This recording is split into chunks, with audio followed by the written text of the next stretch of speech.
Can I ask both of you guys a question? So Navy guys, they refer to their ship like it's a piece of them. It's a member of the crew. She is a member of the crew. Yeah. She. I remember saying, "Isn't she beautiful? She's gorgeous." Now today, I still use the word she. You know, when I talk about my motorcycle, Yeah, it's she. it's a she. It's a she. I have a motorcycle that's haze gray and underway. You should see it. And I want to get I want to get runner numbers on the side like they have on the ships. You know? Yeah. So that, and I don't know, I haven't decided which ship I want to have on my my boxes, because that's a big deal. But I want to have the same like identification numbers. What are those called? They have a name for those numbers. On the side of the ship? On the side of a ship, yeah. I don't Can't know. remember. Anyway. Well, identification obviously is the CA 130, but the CA is not on there. Only the 130. Yeah. Big letters. See, Yeah. when you looked at a ship in a distance, you could tell it was the St. Paul or. Yeah. The USS, whatever. Yeah. So do they instill that mentality with it? Like, is that part of the culture, or is it just that's your home? Well, when you're on the interesting thing about a ship, in my impression, and I'd love to hear yours, Ken, but my impression was like it was a member of the crew, and we were endlessly working on her. We were endlessly mopping, scraping, painting, polishing, endlessly. You were the deck crew.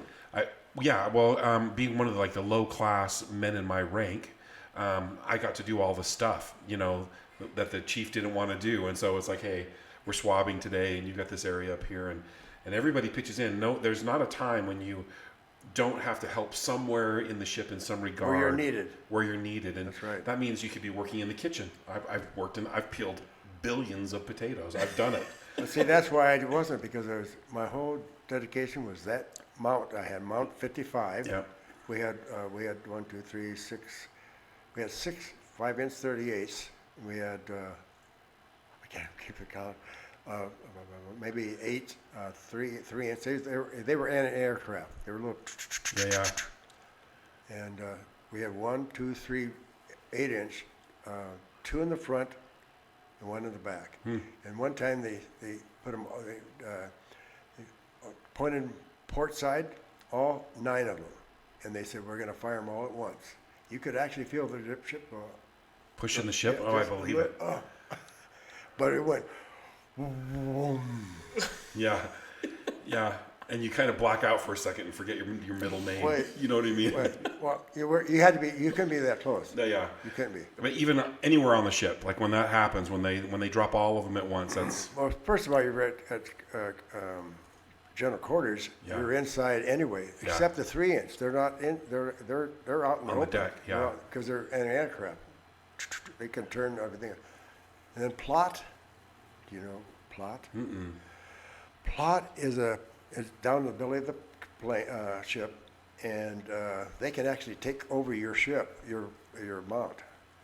You have to have men in there to load it, but they can actually take you and move it up and down, and they know where that target's at out there. So they bring the ship up or down, up or down, and then they fire it themselves. That's okay. You just sit there and let them do it. You just load as fast as you can. So what happened one time, I'm on the, because I'm in charge of the whole thing, and we have these spotters on one side, loaders on this, 2 on this, loaders and loaders. So I'm talking to Plot, and Plot said, load. I said, I get the command, load. So we were going around, up and down, and they secure quarters. I said, with a live Plot, I can't secure quarters. I got two guns here, loaded. Yeah. I didn't tell you to do that. Oh, yes, you did. Yeah. And finally he said, we'll take over. They pointed out way out in the ocean someplace, and they fired him. Boom. Now go down and see the lieutenant commander. What? Again. So I went down there, and we started to argue. At that time, they didn't have tapes. They record it? They didn't record it. It was your word against theirs? His word against her. And so he looked at me. I remember him looking at me. He says, dismissed. That was it? Dismissed. Oh, boy. I think Ken probably got away with a lot of stuff because he was you're at Mass every morning. Every morning, but that doesn't mean that I was the goody boy. Well, those are stories for the sauna. Those are my stories. Yeah. We'll share those for another podcast. Yeah, with the cameras off. Right. Plausible deniability is what we're after here. All right. Well, But I enjoy the Navy. I did too, and it made me a better. I don't want to say man because it made me a better man. I was a kid when I signed up, and I felt like when I got out, I was more disciplined. I was more focused. You matured. I had matured immensely. I would go home and I'd be around the boys that were still my age because now that I'm older, they're all boys. I'd be around these boys, and I'm like, you haven't lived. Like, you haven't seen anything. You haven't had to make choices, and you consider mortality quite a bit. As a young man, you don't do that, but when you go into the Navy and you're firing those rounds, you're thinking, I could kill somebody. Where's it going on the other end? Yeah, this is a lethal. What I'm doing is a big deal. But I was practicing because we had tugboats that would big line out and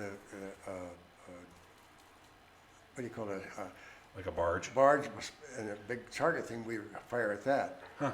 And they knew that we weren't going to fire at the tugboat because they could control that. But we did fire. We got to fire our own mount, but they made sure we weren't going to go over to the tugboat. Shoot the tugboat. Could happen. It's the Navy boys. Well, it could have, but it didn't. Yeah. Yeah, I never got to fire off any of the weapons I was trained to. Thank goodness. Those are nuclear capable missiles. You know what I mean? I'm grateful that I don't have to weigh that in my conscience. I don't know how that would change me to think about. The Navy's the real deal. I love the Navy. I'm proud that I did it. I still feel a tremendous amount of pride in the country, I think, because I did serve in the military. Well, Even as crazy as life has become, I still love the United States. I still am grateful for her. your age is talking to you. Yeah? Let me hear it. Well, because you have that when we signed up to go to the Navy, we just went. Yeah. It was like we didn't bitch about it. We didn't go to Canada, Yeah. did we? Yeah. We just took it. We're 18. I was 18. I was 6'1", 140 pounds. Can you imagine what that looked like? You whistled when you walked. And so immature. I wasn't even shaving. Yeah. I was so. You were a boy. I was a boy. I look at my grandson now. He's going to be 18 pretty soon. I'm looking at him. I said, "That's when I went in the Navy." Yeah. And I did go in the Navy, and that was it. Yeah. Yeah. But you know, when I got out, I took a picture. I went and seen my aunt the day I was going to go in. And the day I got out, you put those two pictures together, doesn't even look like the same person. Different person. Boy, I went from 140 to 180. Wow. Huh. But no fat. It was just You became a man. yeah. That's amazing. Yeah.